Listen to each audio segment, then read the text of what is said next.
The only rule is to not let anyone in or out. I was anxious about my first day on the job.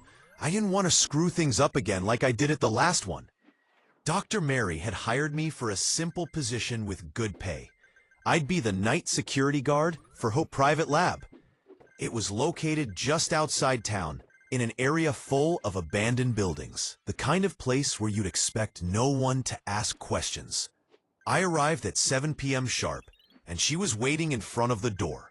"The rules are simple," she said, her tone strict, "and I suggest you write them down, because we've had issues with the previous guard. No one enters the lab unless I'm here, and no one leaves either."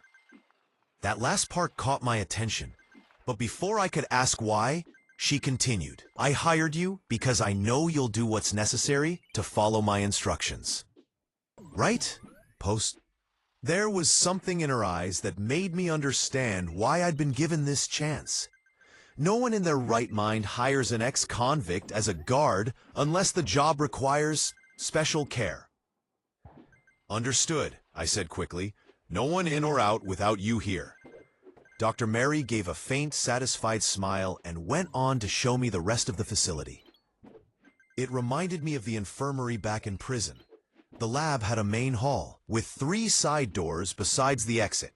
One led to a small break room, another to the security office where I'd spend most of my shift, and the last, protected by a badge reader, open to the experiment chamber, where she and her 2 assistants went in and out during the day.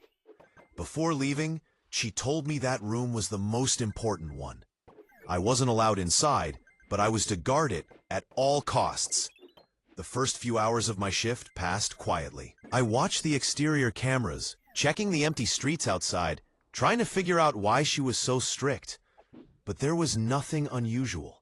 That neighborhood was practically dead, and the only vehicle I saw all night was a garbage truck. Once I relaxed, I spent the rest of my shift playing some stupid phone game.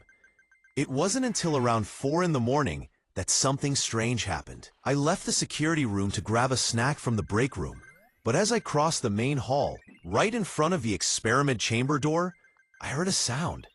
A low, wet grunt. It paused, then started again, slow and irregular. It went on for several minutes before fading away completely. At 7 sharp, Dr. Mary's car pulled up. I grabbed my stuff and met her by the entrance. She asked if anything unusual had happened. I told her no. Whatever sound came from that room wasn't my problem. As I got into my car